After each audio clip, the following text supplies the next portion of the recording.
55 and then when you came back in the middle 60s.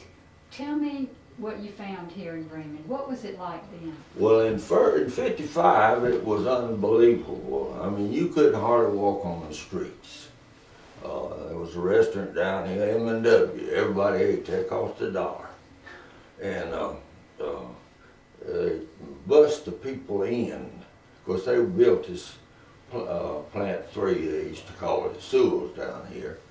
And they bussed people in here, and it was amazing, you know, how many people that were on the streets. You'd be walking down the street, and you'd have to get out in the street because there was that many. All these ladies were there. There was businesses and shops everywhere. And we'd eat over here at the M&W, and one day the division manager called me in the office, and he said, Harry says, I don't understand something. I said, what's that, sir? He said, well, you turn in $5 a week. That was back in $10 a day for gasoline going to Bremen and back. That's the prescribed amount. But he says you never spend but $1 for a deal, and for the meal, and he says you're ruining everybody else's expense account. And I was, but that's what it cost. It cost $1.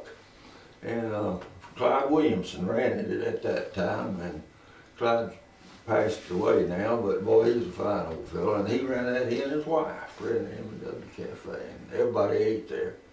And all the folks would gather in the mornings, not us, but the people from these other manufacturing places gathered down at the M&W and drank coffee and decided how they was going to run the world. You know, they were either the leaders of the society or they were, you know, own these businesses. Of course, back then, all Hubbard's and Sewell's all, you know, owned by them.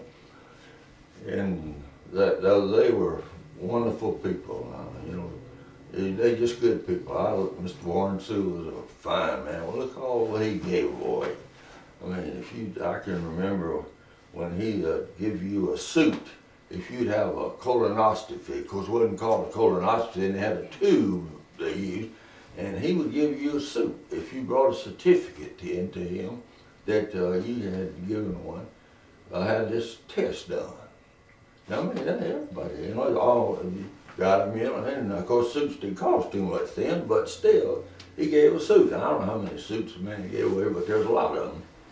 And it was a good place to live, and the kids enjoyed it. You never worried about them a lot because there wasn't anything bad going on, you know. Of course, now I don't know. I let my children, of course, my grandchildren are looking after their children now, and I'm really enjoying my great grandchildren. They're something special. I really have. But this is a good place to live, and I don't know that it will continue to be that way because of the, you know, I don't know what's going to happen to all these houses they built for $250,000 that people couldn't afford. I don't know what happens to that stuff like that, you know. And now they don't know whether they own them or not. You know, the banks don't even know who owns them. And when I first came back here in '64, I went down here and I bought a house for $16,000. It was a brick house, full basement, 3 bedrooms, 2 baths. But I don't know what like it costs today. But us, the older people that lived in that age, we still think that way. And we can't help it. $2,000. I remember in 1940, my daddy was trying to buy a 40 model Ford. And I said, it's a good automobile. And it cost $800. When I was, in 1948, before I went in the Marine Corps, I bought a new Chevrolet and paid, it was the best blue fleet line. I loved that thing. And I paid $1,432 for it. And, you know, we still thinking that way. And we can't hardly change. I started to work as an engineer at about $70 a week. I was making $300 a month. I mean, as an engineer, I got grandsons now that started as an engineer, with one of the biggest companies, and he's making more money than I was when I retired. So, but if they got any more, I don't know. Well, tell me, what was it like to manage Arrow? Well, it was a hard thing in a way. But I found out one thing long ago. If you treat everybody like you want to be treated, you don't have a problem. I didn't know these ladies' names. Well, I mean, I knew them at one time, but 400 women, how do you remember their names? So I didn't. I just called them Sweetheart and Honey. Now today, they would put you in jail. But it was all right back then. And they like to be called Sweetheart and Honey. It make no difference. As long as you call them all that. As long as you didn't pick out one. And I never did that mistake. But I enjoyed it. We had our problems, and it's time. In the beginning, everybody was so glad to get a job. They didn't give any problems at all. But later on, it got to be, more and more problems. People bringing their personal problems on the job. It was a problem. But I had other people, you never heard anything out of them but good stuff. Where did the ladies come from? Were they coming from way out town? Or? No, a lot of them came from Cedartown. Of course, there wasn't a plant there, but it was later it was.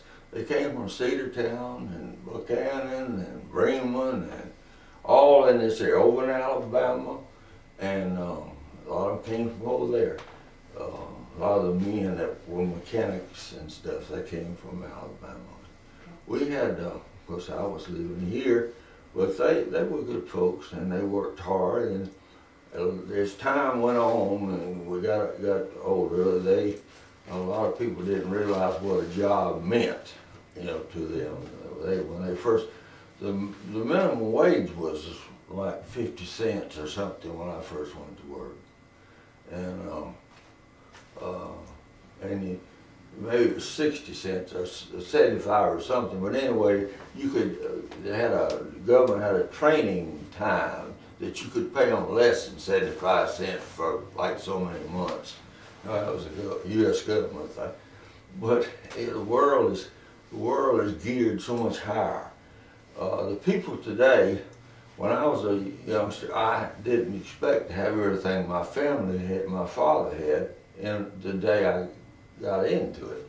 But now these children want a $250,000 house, 3 cars, and 6 everything else. But that's the way the world is, and I don't think it's as good as it was by having that. But my children, my wife quit working when my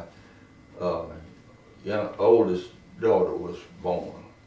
And I had 3 children, she didn't work she worked at home, because our deal was that we were better off if she was at home and we had a little less out there. Maybe we didn't get an ice cream cone or something we'd like to have, but she was one that those children needed their mother. And I wasn't making that much money, we just didn't have as much as some of the people did, but what have we got now? We're so much better off. Like I say, in January I'll be 80 years old, and I never expected to live that. My mother and father didn't. I have some grandparents that lived this age. But I'm looking forward to being 80. I never have been that before. Yeah. I wanted to ask you about the breakfast meetings that you'd have over here at the restaurant. Well, they would. I wasn't involved in them. That would be Hubbard's and Sewell's and so forth. They would meet over there. Okay. We would. Arrow was kind of away from them because we had a union. I mean, the people had a union in the plant. They didn't. And they never did have one. And they didn't want one. And we had one. We dealt with them.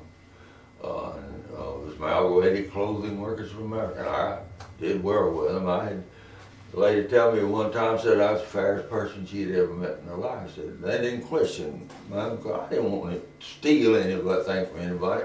Some poor lady sitting on a sewing machine all day, looking down there, looking up at you. You cheat her, not me. But I got to pay for that someday. And maybe that's the reason I'm still here. I don't know. Did the other people, the Hubbards, the Sewells, did they ever say anything to you about the union? Did they No ma'am, it was a hush thing. I knew what they thought, but there wasn't anything I could do about it. I had it and they didn't, but I could deal with it. It was a little more dealing because the people had a little more to say and they had a right to say. I didn't personally agree with everything they said, and they didn't agree with everything I said, but I found out that if I did my job properly, that I didn't have, as long as I told the truth and did what was right, I didn't care what they did. Now, when you came into the plant as the plant manager, were they already unionized? Oh yes, they have been unionized for years. I don't know exactly what year, but they've been unionized for years. In fact, as they would build new plants, they would automatically, in a few months, become unionized. The one at Cedartown did that. They built 3 or 4 of them in Alabama that did that. And they just automatically, I guess they had an agreement with the union, I don't know. But I never had a problem with it. It was harder to run than I'm sure if I had not had it. But I got along with them fine. And I didn't have any problem, because if you tell the truth all the time and you do what you're supposed to do, you haven't got a problem. My problem has been with deceptions. People want to tell you things that are not really right. And I don't believe in that. Because Jesus didn't tell you deceive me in any way, and I'm not going to deceive anybody else. Let's see, you mentioned you're going in to see Mr. Murphy. Did you run into him around town? Oh yes, I used to see him all over the place. Of course, he sees his daughter across the street, and I'd see him around town. He's just a regular fella, you know, everybody knew. Had his pocket watch on, he'd take it, check it, and he always had that big old white Stetson hat. Real nice man. Let's see. I'm just interested in any other thoughts you had about him, any other experiences you or other people had? Well, I had a lot of little experiences I don't remember, but he was always straight with me. And that's what I like. And I like a guy that, he's the same today, tomorrow, and the next day. And he was that kind of man. And he was nice to me, and I was nice to him. We were never drinking. I don't drink, and I don't know whether he did or not, but we were never drinking buddies or that type of thing. We just on the street speaking, talking a little bit. I was never that close to him, but I liked him and I respected him. Mm-hmm. I'm curious also about, especially since you came from a different place, about your impressions of Bremen. It sounds like it was just a happening town with all the apparel industry going, and a very vibrant place. Can you talk about kind of what was here and what was going on? Well, it was, of course, at that time, there was a Warren Sewell clothing company. Mr. Warren Sewell was a fine man. I mean, it used to be, I don't know, at the old Georgia Baptist Hospital, if you go on, I don't know what the floor was, but there was one whole floor that he donated. Warren Sewell donated to all the furnishings, I mean, for the hospital. And he did all kinds of things. They still have the Warren Sewell Foundation. I hear stuff they do now. And of course, I'm sure this building over here, that is the old Warren Sewell headquarters. And of course, you had Mr. Roy Sewell over here, and he was a little different fella. He was big at Auburn, you know. He loved Auburn, and he furnished all those football players jackets and all that kind of stuff, you know, sport coats and everything. And his picture, if you ever go over there in the gym over there, you'll see a big picture of people that are very important to Auburn. His picture's up there, Mr. Roy Sewell. This is at Auburn? Yes, ma'am, in the gym. The reason I know is my grandson graduated last year from Auburn, and I went over there, and it is a big picture of Roy Sewell up on there. And of course, I still am a good friend with Bill Sewell, Mr. Roy's son. and I really like him. He's a nice gentleman, and he does a lot of things for a lot of people. And, of course, Mr. Hubbard, he owned the pants company here, and Mr. Higgins, he was the kind of the do man there. And of course, he owns he and Mr. Hubbard and them own Higgins Slacks over in Alabama, and they made probably the finest pair of slacks you could buy at that time. It was reasonable, and of course, it's hard to believe you could buy a suit or something for what you could buy it back then, but then you got to figure what you were making too. But it was a very nice place to live. It was there was a lot of people working here, but not that many living here, and they bus them in and out. And but there were, of course, the high school was very nice, and then of course I knew most of the people at there. Of course, Mr. H.A. Jones was a good friend of mine. He was the principal at that, superintendent at that time, and the little elementary school is named after him, and he's a wonderful person. I was president of PTA when he was superintendent, and he was just a nice man. The whole place was a good place to live. So you felt welcome when you came? Oh, I never had any problem. Of course, you know, I think if you come, or if you do anything and you do it, I mean, I'm not a big shot, and there was no one to be. I mean, I don't know whether you've met people like that or not, but I don't want to be a big shot. I don't want to do anything. Anything I want, I got. Main thing I want is my children and my grandchildren, my great-grandchildren, and my wonderful wife. I don't care about it. I drive a truck, pickup truck, because I like it. And it's just, you know, God has looked after me for so many years.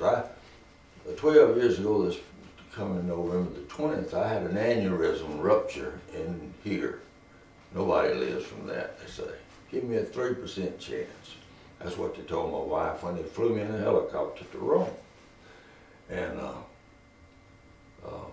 I lived, I'm still living. But if you don't get anything out of that, then you don't get anything out of anything. It was like the war. I mean, I was in an infantry combat unit of the U.S. Marine Corps. Now, you can't do any more combat than that. But the Lord didn't want me. He took a lot of my friends. But he had left me here to do something for somebody else. And that's what I do constantly, is try to do things for other people. Because anything I do for myself, I never enjoy it. You ever enjoy getting a present? You don't, but you enjoy giving one. And if you're giving, then you're not getting, baby. And I don't want anything. I just like to give to people and help people and do things for people, because that's what's important. It sounds like that's how you, that's the Tom Murphy you knew too. Oh, yes. That he was giving and helping his constituents. Yes, ma'am. He always did that. I mean, he was he wasn't my best friend in the world and all that, you know. I just knew him, and I was proud I got to know him, because there's not too many times that you get to meet people like him. I mean, he was important. He didn't run around telling anybody, didn't have a sign on his back, I'm important. He just, you knew it. If you were important, people know it. They don't have to run up and say, hey, are you important? It's on your back, you know. No, I mean, you just, if you, a man like him or somebody like that, it's just easy going, you know. I mean, life to me is going to be short for me, because I'm of my age, and I've already outlived my parents and everything. And I'm real glad that I got to stay here this long, but I'm not, it doesn't bother me anymore. I asked my grandmother, she was blind. She'd been blind for years, and she lived with us because my grandfather was a doctor, and he had passed away many years before. And one day she was 90-something, and I asked her, I says, Granny, I says, what do you think about going to heaven? She said, well, Harry says, I'm not in any hurry, because I ain't never been there. And that's kind of the way I am. I had never been there, and I don't know. I know it's there, and I eventually hope to end up there. I'm trying hard. You know, you never know what's going to happen in this world. But I'm not satisfied right now with what's happening. I'm real disturbed about what's happening in our government right now. I mean, people, I've got friends that are out of work, that have been out of work months. And they can't find a job. And they're highly educated, people that you want to hire today, but you can't get, I mean, they're out of work. And I don't know what they're going to do. I remember, you know, the first depression, I was a child, but I remember WPA, PWA, CCC, all that stuff. I can remember it very well. And I just, I hate to see us back in that thing way again. I don't know whether this is going to be worse or not, but I don't. It's not going to affect me because I'm already there. But what's going to affect you? It's going to affect your grandchildren and your children. And you gotta, I mean, what's they going to, I mean, we have no industry. In World War II, we built tanks, we built airplanes, we built stuff. We beat the other countries by making more stuff than they could make. We couldn't make nothing today. You can't get a shirt sewn. We made millions of shirts and stuff. I remember during the Vietnam War, we made shirts for the Vietnamese Air Force. Little bitty shirts, they were smaller than most sizes. And if you wouldn't mind, tell me some more about what y'all did over there. I've heard about Arrow Shop here forever in Bremen, and that it was unionized and all, but I've never talked to someone who was actually in there. Well, it was a good place to work. It paid just a little bit more than the other stitching plants here, but it was basically the same situation. We had good top people at first, but of course as the time went on, they weren't as good. And that's the reason, I mean, a lot of the regions we're not here today, we worried about how much we were going to make and what we were going to do. And you can't make shirts here paying $10 an hour, for instance, or $8 an hour, whatever, and make them for 50 cents an hour over in China. These ladies are living in dormitories, and they go there and they work till they get through. They don't do like we did. And they don't get every holiday that comes along. You know, we got our birthdays and Martin Luther King's birthday, and I mean, that's a guy's has to pay for that. And so each person would get their birthday off? Yes, ma'am. Was that part of the union? That was part of the deal. I mean, it wasn't originally there, but before I left, you got your birthday and all these other holidays, you know. Martin Luther King's Day came along, and then you had, you know, so many different things. I don't remember all the holidays. It was 10 or 12. I can't remember now. But it even got where after you had so many years service that you got 3 weeks vacation and all that kind of stuff. And it may have gone to 4. I can't remember. I never did take most of mine. Of course, we usually shut out for 2 weeks, and I took that. But the others, I very rarely took it. I don't know that I ever took my birthday. But it was good, but then we need to look and see what is it costing. I mean, somebody wasn't looking at the back sheet of the final line, and that's what's wrong right now. Nobody's looking. I mean, can you imagine Walmart, people that work for Walmart, nothing wrong with them, we'll go to Walmart every day just about. But they were giving them jobs, checking foreclosed papers. And they didn't know what they were doing. They were just told, look at that and sign here. And now we got a problem whether we're gonna, the foreclosures are any good. They may have foreclosed on somebody they shouldn't have. Well, that's the kind of stuff that I think is going on now. Back in the old days, I don't remember any such a thing as that. Hey, you know, it could have been. I don't know. I didn't know everything. And I didn't have as much time to sit in front of the television and watch Fox News. My wife said if it wasn't Fox News and the cowboy shows, I don't know what she'd do. But she's a doll, I tell you that. Well, where did you meet your wife? I met her in high school in Decatur.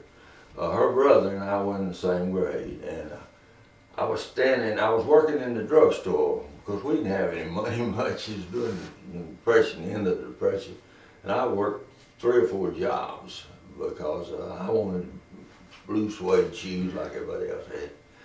But my mother couldn't afford them, so I worked, and I was working at the drugstore, and in Decatur at Dr. Tatum's drugstore. It's where all the kids hung out, you know.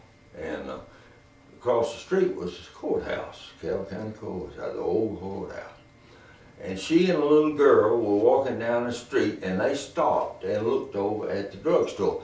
Girls would not walk in front of the drugstore because the boys were all leaning on the parking meters, you know. And I saw that little girl, and I said, man, she's a pretty little girl. I said, I sure do like her. And somebody said, well, that's Roy's sister. So I finally got a date with her, and she and I went together, and then she moved to Ohio. Her daddy got transferred. And when I was in overseas and all, she was living in Ohio. And when I came home, I came home on the 5th of May. I landed in California on the 5th of May in 1952. And she and I got married on the 26th of May. And it's been a wonderful trip. And she's a wonderful person. She's the best mother and grandmother I've ever known. And I'm not the best grandfather, but she's the best grandmother. And she's probably the best wife anybody could have. But you know, I love what I do. I love what I'm doing now. And of course, I want to live as long as I can. But if I get where I'm not feeling good or can get around, I don't want to be here. I've just watched 2 of my good friends die within the last month. But when you get our age, I mean, it's much a weekly thing. Walk across the street passed away, and a lady, a friend of mine, his wife just passed away yesterday. And but that's what it is. That's life. But I'm glad I got to come here. I'm glad I got to live here. I'm glad I got to work here. And I've been very lucky. I've been retired 21 years. I'm not broke. Well, I don't have a lot of money, but don't need a lot. And of course, a lot of our problem today is the seniors are not getting interest like they used to, and that hurts. But we still make out. And I enjoy what I do, and I enjoy living, and I enjoy being with people, and particularly my kids and all. It's wonderful. And I'm not able to do a lot of the heavy work I used to do. Just up with my knees, I had artificial knees and all that. And my grandchildren there on up there, but if I say I need this, they're standing there ready to do it. I always pay them because I don't feel it's fair to them to not be paid. But they do it for me, and that's what's important. And there's always more than one just comes. They're good people. And I put that off on their mother because she raised those boys and girls, and they're good. I got the finest son I've ever known. He's 51 years old, but he's one fine young man. Never had a nickel's worth of trouble out of any of them. Never had to go to the police station, get them out of jail, never had to do anything. And they're good boys and they're good girls.